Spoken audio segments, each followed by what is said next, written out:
Existe um anime tão violento que muita gente acredita que ele foi feito apenas para chocar. Um anime onde corpos explodem, cidades são destruídas e praticamente não existe esperança. Mas e se eu te dissesse que toda essa violência possui um motivo maior? Genocyber não nasceu apenas da imaginação de seus criadores. Ele nasceu dos medos de uma geração inteira. E para entender isso, primeiro precisamos voltar ao Japão dos anos 80. Eu voltei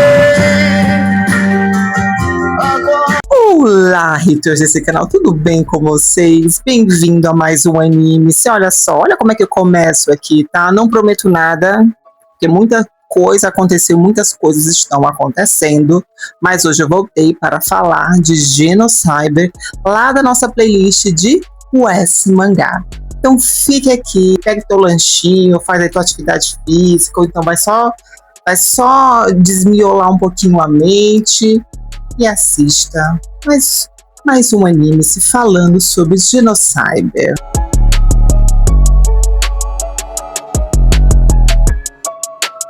Eu sou a Ana Fábila Rolim e antes de começar, você já sabe, né? Deixa o like, se inscreve, compartilha esse vídeo, manda pro seu coleguinho, pra sua coleguinha aí que gosta de animes ovas dos anos 80, 90, 70, 2000, enfim. Já compartilha para que esse videozinho alcance outras pessoas e a gente possa continuar aqui falando muito mais dos nossos ovinhas. Bora lá. Nos anos 80, o Japão vivia algo quase inacreditável. Sua economia era a segunda maior do mundo, empresas como a Sony, a Panasonic, Toshiba, enfim, elas dominavam o mercado de eletrônicos. Os japoneses acreditavam que eles estavam vivendo o início do futuro, mas junto desse avanço tecnológico surgiram várias perguntas. Até onde a tecnologia pode chegar? O que acontece quando máquinas começam a substituir pessoas? E até que ponto governos e empresas podem controlar nossas vidas? Essas perguntas deram origem ao movimento cyberpunk japonês. Enquanto o cyberpunk americano criticava grandes corporações e hackers, o japonês ele tinha um foco diferente. Ele questionava a própria humanidade, o corpo, a mente, a identidade e principalmente o medo dessa evolução tecnológica. Não por acaso surgiram obras como Akira ou Akira, de 1988, Cyber City Ordeal, que vai ser nosso próximo anime a ser falado aqui, AD Policy, Armitage, Ghost in the Shell, Genocyber, enfim, vários animes voltados para essa temática tecnológica cyberpunk. Todos apresentam mundos onde tecnologia e humanidade entram em conflito. O Japão nunca esqueceu Hiroshima e Nagasaki. Mesmo 40 anos depois, né, o medo da destruição causada pela ciência continuava muito presente. A bomba atômica mostrou que o maior avanço científico da humanidade também podia ser sua maior tragédia. Depois vieram aí a Guerra Fria, a ameaça nuclear constante, acidentes industriais, engenharia genética, computadores, inteligência artificial, tudo parecia caminhar para um futuro extraordinário, ou para o fim da humanidade. É justamente nesse contexto que o Genocyber nasce. Ele não é apenas um anime de monstros. É um anime sobre o medo do progresso. Gente, outro fator fundamental foi o mercado dos ovas, tá? Nos anos 80, o videocassete, né, explodiu no Japão. Isso permitiu que os estúdios produzissem animações diretamente para a VHS, sem precisar passar pela televisão. Ou seja, sem censura, sem limitações. Era possível criar histórias muito mais violentas, muito mais adultas, muito mais experimentais.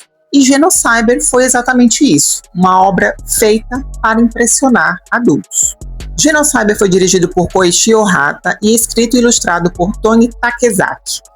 Ohata já era conhecido por trabalhar com mechas, ficção científica, horror corporal. Seu estilo sempre foi muito exagerado. Ele acreditava que a violência poderia ser usada como uma linguagem visual. Então, o design das criaturas ficou por conta de artistas especializados em biomecânica. claramente influenciados por Didier, Katsuhiro Otomo, mangás de horror da época, enfim. Essa produção começou em um momento onde praticamente não existiam limites criativos. Era o auge dos OVAs. No futuro, cientistas desenvolvem pesquisas capazes de conectar mentes humanas. A ideia parecia revolucionária, mas algo dá completamente errado. Duas crianças com poderes psíquicos acabam envolvidas nesse experimento, Elaine e Diana. A ligação entre elas desperta uma entidade completamente nova, o Genocyber. Não é apenas um monstro, é uma força biológica, uma arma, uma consciência coletiva, uma criatura praticamente impossível de controlar.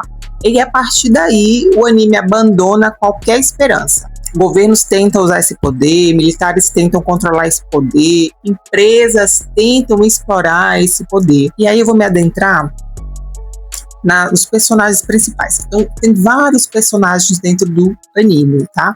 Mas eu vou falar aqui apenas de 3 que são o que realmente são explorados, né? São os personagens que são explorados dentro do anime. Então, vou me aprofundar na história de Genocyber, tá? Depois vocês vão lá assistir bonitinhos para entender o que acontece. Nós temos a Elaine, que é a personagem mais importante, é uma garota sensível, que é vítima dos experimentos. Seu sofrimento acaba sendo o combustível para o nascimento do Genocyber. Ela representa aquela inocência, né, que foi destruída pela ambição humana, basicamente isso. Aí nós vamos ter a Diana, que é a sua irmã, que é muito mais racional, que também é ligada ao projeto psíquico, e a conexão entre as duas é justamente o que permite o nascimento dessa criatura. E nosso terceiro e principal personagem é o Genocyber, que é mais do que um vilão. É quase uma força da natureza, porque ele não possui moral, ele não tem objetivos humanos, né? Ele apenas existe, né? Como uma consequência da arrogância científica. Muitas pessoas assistem Genocyber e dizem, é só violência gratuita. Mas será que realmente é isso? Vamos observar aqui um detalhe, tá? Toda vez que alguém tenta controlar o Genocyber, essa pessoa morre. Toda vez, lá no anime, que os governos tentam usar a tecnologia como arma, o resultado é destruição. Então, a violência nunca é glorificada. Ela sempre mostra o fracasso da humanidade. É diferente de um anime de ação. Então, Genocyber, ele usa a violência para causar esse desconforto, né? É quase como um filme de horror. E exatamente por ser quase um filme de horror, é que visualmente Genocyber bebe de várias fontes, né? Akira, O Enigma de Outro Mundo, Alien, David Cronenberg, enfim, esse horror corporal constante. Então, são corpos que deixam de ser humanos, né? São máquinas que parecem carne que parece metal. Então, tudo transmite essa sensação de que a humanidade está desaparecendo. Genocyber definitivamente não é um anime para todos, né? Seu roteiro possui falhas, sim, muitas. Os personagens poderiam ser mais desenvolvidos também, né? Alguns episódios parecem desconectados demais. Em certos momentos, a violência supera a narrativa, mas talvez essa nunca tenha sido a sua intenção, né? Eu acho que Genocyber, ele funciona muito melhor como uma experiência, porque ele captura perfeitamente esse espírito do início dos anos 90, né? Que é uma época em que o Japão acreditava que a tecnologia resolveria todos os problemas e, ao mesmo tempo, em que temia criar algo impossível de controlar. Por isso, o anime continua relevante, né? Hoje vivemos cercados por inteligência artificial, por engenharia genética, robótica, né? Enfim, armas autônomas, questões que pareciam ficção científica lá em 1994, tornaram-se parte do nosso cotidiano. E aí, talvez Genocyber nunca tenha falado apenas sobre monstros, né? Talvez ele sempre tenha falado sobre nós. Porque no fim das contas, né, o verdadeiro terror nunca foi sobre a criatura. Sempre foi sobre essa arrogância humana em acreditar que pode controlar tudo. Genocyber é uma obra extrema. Nem sempre perfeita, mas impossível de ignorar. E justamente por representar um período em que o Japão transformou seus mídias em animação, ele permanece como um dos ovos mais impactantes da história do cyberpunk. Se você gosta de animes que desafiam, que incomodam e fazem refletir sobre os limites da ciência e da humanidade, Genocyber merece ser revisitado. E é isso, galera. Eu espero que vocês tenham gostado de conhecer um pouco mais sobre a Genocyber e de entender que por detrás, né, de toda aquela violência e caos existe uma obra que reflete os medos e as inquietudes do Japão de uma época marcada pelo avanço tecnológico.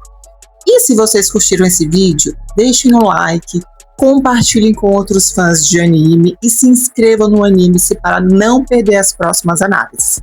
Me contem aqui nos comentários qual o anime cyberpunk dos anos 80 ou 90 vocês gostariam de ver por aqui.